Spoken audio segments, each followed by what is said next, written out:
Almighty Father, King of Kings, Maker of the universe, and foundation of life, bring peace to our souls, to the here present, to those not present, to the young and to the old. As an almighty nation under one sun, protected by thine love and guidance, we bring our right fists upon our hearts for sincerity, love, wisdom, strength, knowledge, and understanding. 360 degrees of strong King wisdom. Illuminate our minds and our hearts, guide our thoughts with thine righteousness. Guide and protect the thoughts of our coronas and all those holy and righteous lovers and followers of our beloved family and tribe, the almighty Latin King nation.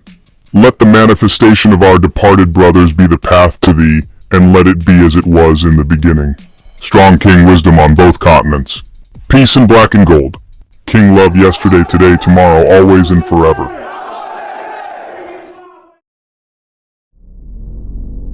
With the Latin King still in its infancy stage, the organization struggled to grow strong enough to rival the dominant Spanish Cobras gang that controlled Milwaukee's south side.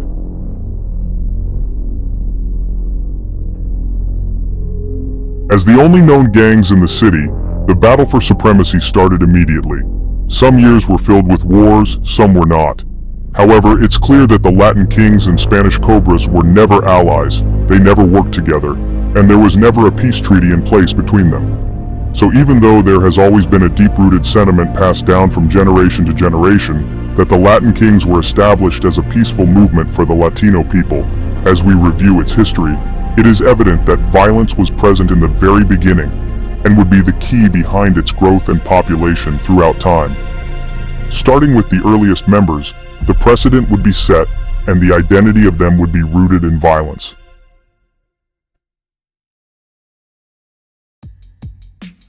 Big O was the most senior member, born January 5, 1956. The burden would be on him to push forward the movement of the Brotherhood. Unfortunately, the standard that Big O was setting with his leadership would land him in the revolving doors of the criminal justice system.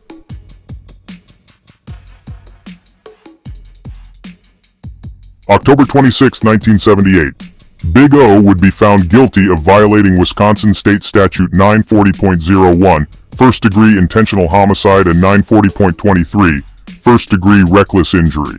It appears that these charges stemmed from the incidents that were featured in episode 1 of this series.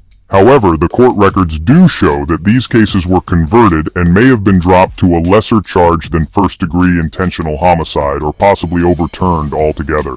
Because within 3 short years, Big O was not just back on the streets, but he was back committing crimes. November 28, 1981. Big O was charged with violating 941.30, first-degree recklessly endangering safety. This charge was later dismissed due to a lack of evidence. The records will not reflect whom the victims were in these charges. They will not specify if they were rival gang members, but with the nature of the offender, I think it is safe to assume that these acts were gang violence.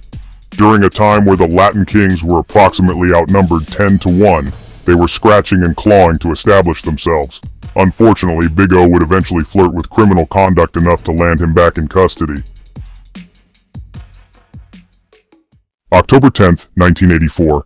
Big O was found guilty of violating statutes 943.32, robbery, 2 counts, 943.10, burglary, 941.29, possession of a firearm, and 941.28, possession of a short-barreled shotgun. Once again, the adjudication of this case was converted, so the sentence handed down is not of public record. However, Big O would not be a part of any more notable information until March 24, 1995, where he was arrested on possession of drugs. This is an indicator that he was incarcerated for a lengthy sentence.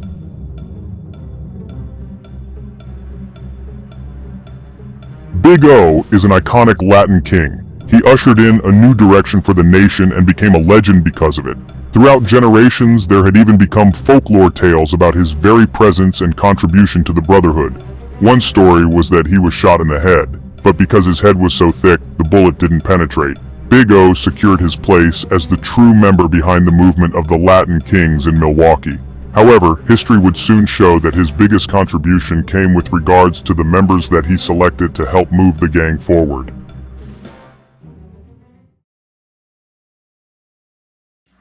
Julio King Hu Neves. born July 25, 1961.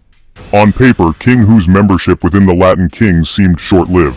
There aren't nearly as many case files or articles surrounding him as his counterpart Big O, but according to many older members, his impact was also an integral part in the rise of the Latin Kings.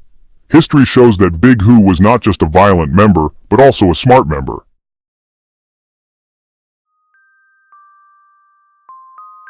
Carlos Hollywood Hernandez, born July 8, 1966. The youngest of these initial members would be the one revered and credited for developing what would become the largest Latino street gang in Milwaukee. King Hollywood was an up-and-coming star within the gang since he joined in 1980. Side by side, Hollywood and Big Hu would task themselves with recruiting and structuring the nation. However, their reign was almost derailed before it really began.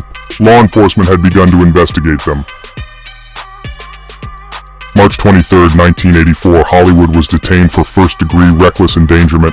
The victims or details around this case are unknown. Reckless endangerment can range from a brandished weapon to a discharged weapon. Whatever the case was, it simply didn't matter, because in traditional mafia-styled living, Hollywood managed to get the charges dismissed. August 7, 1984. Big Hu would not be as fortunate as Hollywood with regards to a dismissal. He was charged and convicted on 2 counts of burglary. However, he would also luckily escape a long prison term and return to the streets. That seemed to be a common theme for King Hu, Hollywood, and other members that would become affiliated, eluding and evading criminal prosecution year after year, managing to return to the street after short stints behind bars.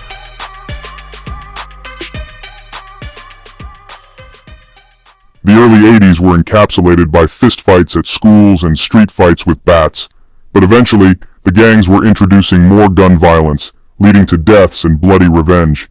During this era, dozens and dozens of crimes went unsolved.